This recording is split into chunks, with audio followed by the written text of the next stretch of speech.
My name is Coop. I host the morning show at 98.7 AMP Radio. This is my first event for the Bonnell Foundation and involvement with cystic fibrosis, and I'm really excited to be here and excited to be involved more in the coming events. And I work with Laura, and I actually got my butt kicked a couple of times in a celebrity softball game, so that's sort of how that's involved in me doing something that doesn't involve sports because I'm awful at it. The Boomer Esiason Foundation has donated some books, okay, so each family can take one on the way out, along with the Bonnell Foundation bag. And if you want to donate, you can. That would be incredible. And you can see, I would imagine, Laura for that. Is that correct, Laura? They can see you? Up here. Perfect. Make sure you fill out the form that is on your table and let us know what you think about tonight's event, what you think could be better for next year. Any input is always welcome. To that end, don't forget to fill out the forms that are on the table for the drawings as well. I'd like to introduce Laura Bonnell. She's the founder and president of the Bonnell Foundation. I'm sure most of you know her, and if you don't, you should be ashamed of yourself. She started at WWJ News Radio 950 20 years ago as a reporter, and she was telling everyone else's story, and she sort of realized that she had her own story with her daughters who have CF, and she wanted to tell that story. She started the Bonnell Foundation 5 years ago to help families across the country, and I love these statistics that I got. She's given out about $75,000 in college scholarships, $19,000 in lung transplants, and $30,000 to cystic fibrosis research, to the CF Foundation, and thousands more to help families with everything from utility bills to co-pays. Big, big round of applause for Laura Bonnell. Thanks for everybody that came. I'm so excited. I was going to make this quick, and then I wrote everything down I wanted to say, and it's a bit long, so I'm sorry. First of all, I wanted to introduce our board members. We have a small but mighty group of people, and a couple of them couldn't come because of some family situations that happened. First of all, I wanted to introduce Lori Tornay-Liggett, who's sitting here next to Coop. Her daughter and my daughter are best buds, and we are the connection to CF, so I appreciate her doing this. And again, I want to thank Coop for doing this and all the help he's done. George, we all work together. George also works at CBS, so we're all good friends. Scott Carmona, who does the most of our fundraising, he brings in the money. He could not be here tonight. His wife Heather is here, and his daughter Hope. And then another one of our board members will be here a little bit later, and Tom also could not come, but I just wanted to mention them because they work very hard for this. We're also starting a support group for anybody that wants to go to that. It'll be the second Tuesday of every month starting June 9th.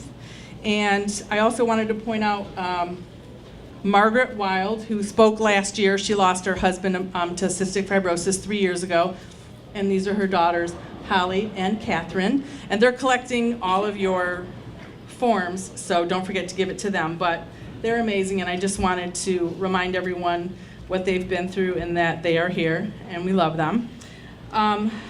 I also wanted to explain cystic fibrosis for some people here that don't know. That was one of the things they wrote and said they wanted to be mentioned. It's a genetic disease that causes chronic and fatal lung infections and interferes with digestion.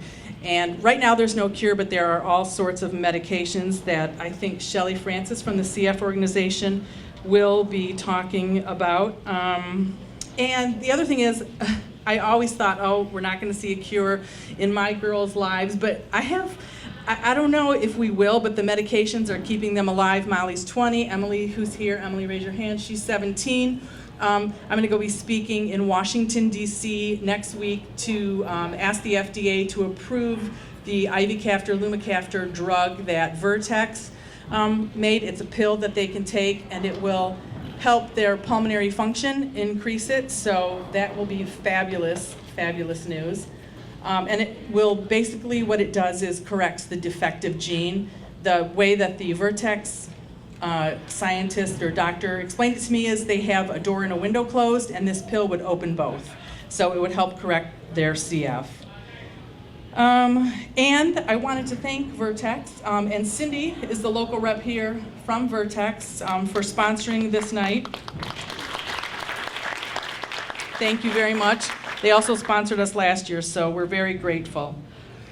We also wanted to thank the Boomer Esiason Foundation. Chris is here with Boomer Esiason Foundation, and as you know, Jerry Cahill is here to speak. He'll be speaking later. We really have a really close-knit group of a CF community. Also, Emily Schaller with Rock CF. I like to think of us as the big three here in the Motor City, but I mean, aside from the mothership CF Foundation, these Boomer and us to a much smaller financial amount we have to offer, but really we work well together, and I just think we're making a huge difference in bringing everybody together, so thanks to everyone. And then I also want to thank our vendors that are here. Courtney with Foundation Care is here. They service pharmacy. They specialize in the care of patients with chronic conditions like cystic fibrosis, diabetes, and thanks to Courtney Schultz for coming. And then Renee, let me see if I'm going to get your last name correct. Renee Sorvetz. Is that correct? She is with Monahan Medical Corporation, and it is the leader in development and manufacturing of aerosol drug delivery devices, airway clearance therapy, and asthma management products. And not here is the Cystic Fibrosis Services, their service pharmacy for the CF community. And she couldn't be here, but they are also one of our vendors. So thanks to everybody. Thank you.